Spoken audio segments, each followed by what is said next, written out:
Je pense que tout le monde s'accorde, Éliane, pour dire que le projet est essentiel. On le sait qu'on a besoin là, d'un nouveau pont. Mais le coût de la facture, ça fait sursauter. Écoutez, Julie, c'est vraiment ce qui retient l'attention. Donc, les coûts que plusieurs trouvent trop élevés, mais plusieurs blâment aussi les délais qui expliqueraient cette facture. Ça revient souvent dans les témoignages que j'ai recueillis ce matin, autant du côté des gens de l'île d'Orléans que des gens de Québec. Vous allez voir, on peut les entendre. C'est dispendieux. Ça fait 20 ans qu'on en parle. Sinon plus. J'ai fait le saut, comme on dit. Ils ont tellement attendu pour faire quelque chose, bien là, on se retrouve avec un prix qui a éclaté. Marqué que ça va aider durant le temps des pommes, durant le temps des fraises. C'est cher. Ils n'ont pas le choix. Ben, c'est sûr que le proverbe, le temps n'arrange pas les choses. S'il aurait dû s'en occuper pas mal plus avant. Et c'est cher, mais c'est peut-être que si ça avait fait avant, ça aurait été moins cher. Puis de toute façon, les gens de l'île, il va bien falloir qu'ils traversent. À un moment donné, ils ne sont pas pour revenir avec les petits bateaux. Éliane, il y a des réactions dans le milieu politique aussi? Oui, vraiment plusieurs réactions qui surgissent d'un peu partout ce matin face à cette nouvelle. Et donc, de leur côté, eh bien, même son de cloche que les citoyens que vous venez d'entendre, mais surtout, on interpelle le gouvernement. On souhaite vraiment que ce dossier se règle au plus vite, mais aussi à moindre coût, on peut entendre quelques réactions. Le temps a fait en sorte qu'il y a eu une explosion des coûts. Ils sont dans leur 6e année, leur 6e budget. Là, on apprend que ça va coûter 2,7 milliards, ce qu'on ne pouvait pas imaginer il y a quelques années. Maintenant, on va exiger de la transparence et un respect du budget et de l'échéancier. Cette fois plus cher, c'est comme si le gouvernement, parce qu'il avait attendu d'arrimer son projet avec un troisième lien qui n'est jamais arrivé, il a retardé le projet. C'est probablement ça qui a fait exploser la facture. Il y a actuellement là, des productions agricoles qui ont de la difficulté à faire passer leurs produits, qui ont des coûts additionnels. Et d'ailleurs, ça, c'est une demande au gouvernement. En attendant la construction du pont, quel type d'appui pour le secteur agricole sur l'île d'Orléans?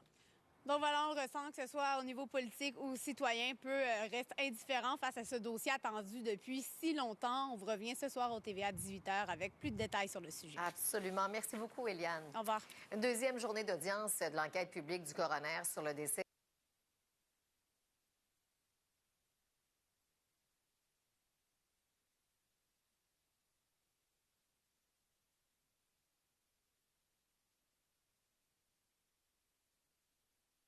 Sébastien à grande...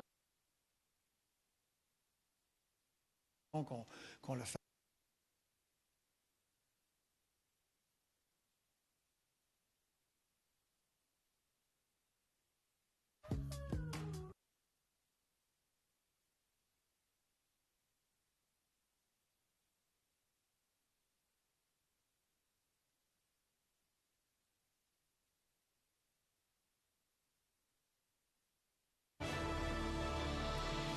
Bon midi, mesdames et messieurs. On revient sur ce phénomène historique vécu hier. L'éclipse solaire totale a fasciné des milliers de personnes. Et parmi elles, André, des passionnés d'astronomie qui sont encore aujourd'hui sur un nuage. Oui, ce qu'on me disait ce matin, Julie, c'est qu'il n'y avait pas de nuages dans le ciel hier, mais que les gens sont encore sur un nuage. J'ai parlé depuis hier avec quelques passionnés et experts en astronomie.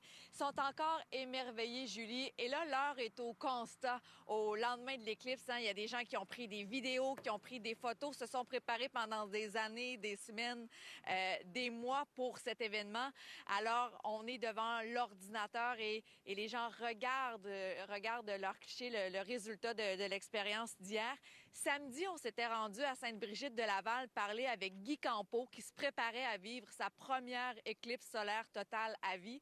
Alors ce matin, on est retourné le voir. On voulait avoir ses impressions et il était encore tout fébrile de ce qu'il a vécu hier. Il était dans la région de Lac-Mégantic. Je vous invite à l'entendre. L'éclairage tombe, puis là, tu as l'image d'un ciel que... J'avais jamais vu un ciel comme ça, là, de toute ma vie. Là. Comment tu te sens? Sens-tu très mollo?